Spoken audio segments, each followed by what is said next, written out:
Admiral DK Joshi ji,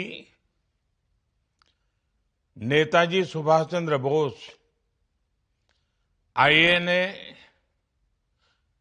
trust के अध्यक्ष brigadier RS Chhikara जी, भारतीय स्वतंत्रता आंदोलन के सहभागी और आईएनए के शाश्वत पुरुष लेफ्टिनेंट आर माधवन जी, 23 जनवरी की ये गौरवशाली तारीख नेताजी सुभाष चंद्र बोस की जन्मजयंती, नेताजी का पराक्रम, उनका शौर्य, आज की ये तारीख हमें प्रेरणा भी देती है, हमें नेताजी के प्रति श्रद्धा भाव से भी भरती है। साथियों, बीते वर्षों में पराक्रम दिवस देश की राष्ट्रीय भावना का,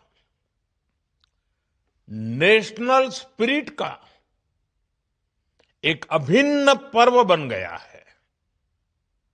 ये एक सुखद संयोग है कि 23 जनवरी को पराक्रम दिवस, 25 जनवरी को मतदाता दिवस, 26 जनवरी को गणतंत्र दिवस, 29 जनवरी को बीटिंग रिट्रीट और फिर 30 जनवरी को पूज्य बापू की पुण्यतिथि तक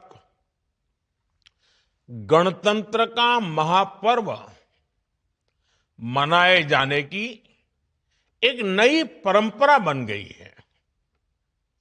मैं इस अवसर पर आप सभी को और सभी देशवासियों को पराक्रम दिवस की अनेक अनेक शुभकामनाएं देता हूं।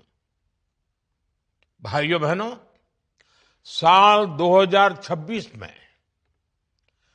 पराक्रम दिवस का मुख्य आयोजन अंडमान निकोबार में हो रहा है। शौर्य, पराक्रम और बलिदानों से ओतप्रोत अंडमान निकोबार का इतिहास, यहां की सेल्यूलर जेल में वीर सावरकर जैसे अनगिनत देशभक्तों की गाथाएं, नेताजी सुभाष चंद्र बोस से इसका संबंध, ये बातें पराक्रम दिवस के इस आयोजन को और भी खास बनाती हैं।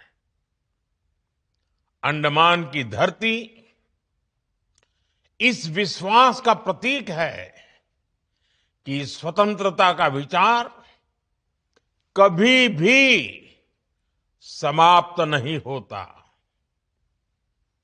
यहां कितने ही क्रांतिकारियों को यातनाएं दी गई, यहां कितने ही सेनानियों के प्राणों की आहुति हुई, लेकिन स्वतंत्रता संग्राम की चिंगारी बूझने की जगह और तेज होती चली गई। और उसका परिणाम यह हुआ कि अंडमान निकोबार की यही धरती आजाद भारत के प्रथम सूर्योदय की साक्षी बनी। 1947 से भी पहले 30 दिसंबर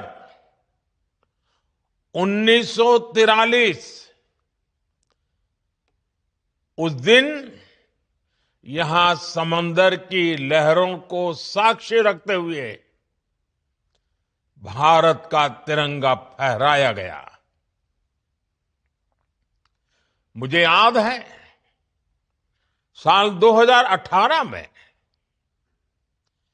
जब इस महान घटना के 75 साल हुए थे, तब 30 दिसंबर के ही दिन मुझे अंडमान में उसी स्थान पर तिरंगा फहराने का सौभाग्य मिला था।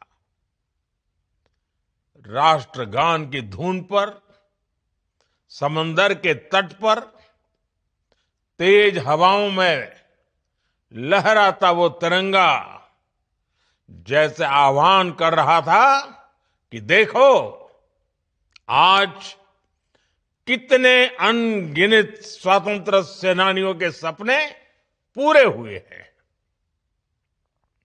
भाइयों बहनों, आजादी के बाद अंडमान निकोबार द्वीप समूह के इस गौरवशाली इतिहास को सहेजा जाना चाहिए था, लेकिन उस दौर में सत्ता में पहुंचे लोगों के भीतर एक असुरक्षा की भावना थी। वो आजादी का श्रेय केवल एक परिवार तक सीमित रखना चाहते थे। इस राजनीतिक स्वार्थ में देश के इतिहास की उपेक्षा कर दी गई।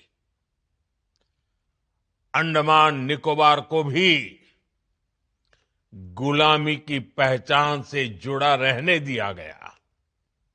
इसके द्वीप आजादी के 70 साल बाद भी अंग्रेज अधिकारियों के नाम से जाने जाते थे। हमने इतिहास के इस अन्याय को खत्म किया। इसलिए पोर्ट ब्लेयर आज श्री विजयपुरम बन चुका है। श्री विजयपुरम, ये नया नाम, ये पहचान नेताजी की विजय की याद दिलाती है। इसी तरह दूसरे अन्य द्वीपों के नाम भी स्वराज द्वीप, शहीद द्वीप और सुभाष द्वीप रखे गए। साल 2023 में अंडमान के 21 द्वीपों के नाम भी भारतीय सेना के जांबाज वीर पुरुष 21 परमवीर चक्र विजेताओं के नाम पर रखे गए। आज अंडमान निकोबार के गुलामी के नाम मिट रहे हैं। आजाद भारत के नए नाम अपनी पहचान बना रहे हैं। साथियों, नेताजी सुभाष चंद्र बोस आजादी की लड़ाई के महानायक के साथ ही स्वतंत्र भारत के महान स्वप्न दृष्टा थे। उन्होंने एक ऐसे भारत की संकल्पना की थी जिसका स्वरूप आधुनिक हो और उसकी आत्मा भारत की पुरातन चेतना से जुड़ी हो। नेताजी के इस विजन से आज की पीढ़ी को परिचित कराना हम सभी का दायित्व है।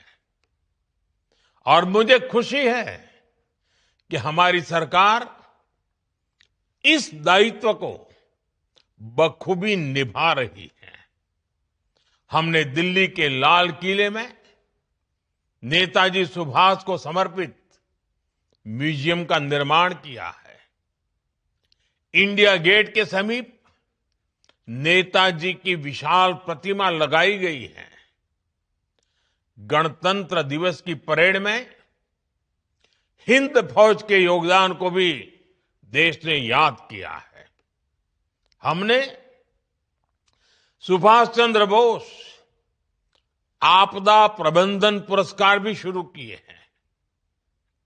ये विभिन्न कार्य केवल नेताजी सुभाष चंद्र बोस का सम्मान ही नहीं है, ये हमारी युवा पीढ़ी के लिए और भविष्य के भी अमर प्रेरणा के स्रोत है। अपने आदर्शों का ये सम्मान, उनसे प्रेरणा, यही विकसित भारत के हमारे संकल्प को ऊर्जा और आत्मविश्वास से भर रहा है।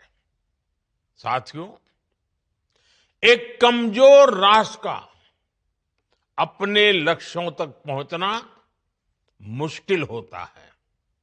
इसलिए नेताजी सुभाष ने हमेशा सशक्त राष्ट्र का सपना देखा। आज 21वीं सदी का भारत भी एक सशक्त और दृढ़ प्रतिज्ञ राष्ट्र के तौर पर अपनी पहचान बना रहा है। अभी अभी आपने देखा है, ऑपरेशन सिंदूर भारत को जख्म देने वालों के घर में घुसकर हमने उन्हें तबाह कर दिया। भारत आज शक्ति बढ़ाना भी जानता है, शक्ति संभालना भी जानता है और उसका इस्तेमाल करना भी जानता है। नेताजी सुभाष के समर्थ भारत के विजन पर चलते हुए आज हम डिफेंस सेक्टर को आत्मनिर्भर बनाने में जुटे हैं। पहले भारत सिर्फ विदेशों से हथियार मंगाने पर आश्रित रहता था। आज हमारा डिफेंस एक्सपोर्ट 23,000 करोड़ को पार कर चुका है। भारत में बनी ब्रह्मोस और दूसरी मिसाइलें कितने ही देशों का ध्यान खींच रही है। हम स्वदेशी की ताकत से भारत की सेनाओं का आधुनिकीकरण कर रहे हैं। भाइयों बहनों, आज हम 140 करोड़ देशवासी विकसित भारत के संकल्प के लिए एकजुट होकर काम कर रहे हैं। विकसित भारत का ये रास्ता आत्मनिर्भर भारत अभियान से मजबूत होता है। इसे स्वदेशी के मंत्र से ताकत मिलती है। मुझे विश्वास है, विकसित भारत की इस यात्रा में पराक्रम दिवस की प्रेरणा हमें निरंतर इसी तरह बल देती रहेगी। मैं एक बार फिर आप सभी को नेताजी सुभाष की जन्म जयंती की बहुत बहुत बधाई देता हूं। भारत माता की जय।